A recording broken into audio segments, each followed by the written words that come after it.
നമ്മുടെ നിവിൻ പോളിയും നിർമ്മാതാവ് PS ഷംനാസുമായിട്ടുള്ള ഒരു തർക്കം. ആ തർക്കം പ്രേക്ഷകർ ഓർമ്മിക്കുന്നുണ്ടോ? നമ്മുടെ ആക്ഷൻ ഹീറോ 500 അല്ലെ ബിജു, ആ സിനിമയുടെ രണ്ടാമത്തെ പാർട്ടുമായിട്ട് ബന്ധപ്പെട്ടായിരുന്നു തർക്കം. അപ്പോൾ ആ തർക്കത്തിൽ സമവായത്തിനില്ല എന്നാണ് നടൻ നിവിൻ പോളി പറയുന്നത്. ഹൈക്കോടതി നിർദ്ദേശിച്ച സമവായ ചർച്ചയിൽ താല്പര്യമില്ലെന്ന് നടൻ മധ്യസ്ഥനെ അറിയിക്കും. വഞ്ചനാക്കുറ്റം ചുമത്തിയ കേസിലെ സമവായ ചർച്ച നിയമവിരുദ്ധമെന്ന് നിവിൻ പോളിയുടെ നിലപാട്. ഒത്തുതീർപ്പാക്കാൻ കഴിയാത്ത കേസാണ് PS ഷംനാസിനെതിരെ ചുമത്തിയതെന്നും Nivin Pauly. Action hero Biju 2 title തർക്കവുമായി ബന്ധപ്പെട്ടാണ് കേസ്. ശ്യാം ദേവരാജുണ്ട് കൂടുതൽ വിവരങ്ങളുമായി. ശ്യാം ദേവരാജ്, ഇടയ്ക്ക് നമ്മൾ വിചാരിച്ചത് ഇതൊരു സമവായത്തിലൂടെ പരിഹരിക്കും എന്നുള്ളതാണ്. പക്ഷേ സമവായത്തിനില്ല എന്ന നിലപാടാണോ ഇപ്പോൾ നിവിൻ പോളി സ്വീകരിച്ചിരിക്കുന്നത്? അത് എന്തുകൊണ്ടാണ്?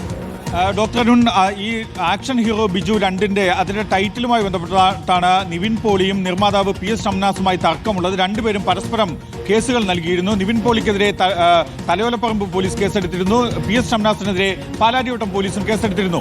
ഇതിൽ ഹൈക്കോടതി കഴിഞ്ഞ 12-ാം തീയതിയാണ് ഒരു സമവായ ചർച്ചയ്ക്കായുള്ള നിർദ്ദേശം നൽകിയത്. ഈ സമവായ ചർച്ചയ്ക്കായി ഒരു മധ്യസ്ഥനെയും നിയോഗിക്കുകയും ചെയ്തിരുന്നു. ഈ മധ്യസ്ഥ ചർച്ചയിൽ സമവായ ചർച്ചയിൽ താല്പര്യമില്ല എന്നാണ് നടൻ നിവിൻ പോളി സ്വീകരിക്കുന്ന നിലപാട്. ഹൈക്കോടതി നിർദ്ദേശിച്ച സമവായ ചർച്ചയിൽ താല്പര്യമില്ല എന്ന് നിവിൻ പോളി നിലപാട് എടുക്കുന്നു. മാത്രമല്ല, വഞ്ചനാക്കുറ്റം ചുമത്തിയ കേസിലെ സമവായ ചർച്ച നിയമവിരുദ്ധമാണ് എന്നാണ് നിവിൻ പോളിയുടെ നിലപാട്. PS ഷംനാസിനെതിരെ പാലാരിവട്ടം പോലീസ് ചുമത്തിയത് വഞ്ചനാക്കുറ്റമാണ്. അതുകൊണ്ട് തന്നെ ആ കുറ്റത്തിൽ ഒത്തുതീർപ്പിലൂടെ പരിഹരിക്കാൻ കഴിയുകയുമില്ല. വഞ്ചനാക്കുറ്റം ചുമത്തിയ കേസിലെ സമവായ ചർച്ച നിയമവിരുദ്ധമാണ്. ഒത്തുതീർപ്പാക്കാൻ കഴിയാത്ത കേസാണ് PS ഷംനാസിനെതിരെ ചുമത്തിയത്. സമവായ ചർച്ചയ്ക്ക് നിയോഗിച്ച നിവിൻ പോളിയുടെ അഭിഭാഷകൻ സുകേഷ് റോയ് ഇക്കാര്യം അറിയിക്കുകയും ചെയ്യും. വെള്ളിയാഴ്ച, അതായത് ഫെബ്രുവരി മാസം 20 വെള്ളിയാഴ്ചയാണ് ഈ സമവായ ചർച്ച ഹൈക്കോടതി മീഡിയേഷൻ സെന്ററിൽ നിശ്ചയിച്ചിരുന്നത്. ഇതിലാണ് ഈ നിവിൻ പോളിക്ക് വേണ്ടി അഭിഭാഷകൻ നിലപാട് അറിയിക്കുകയും ചെയ്യുക.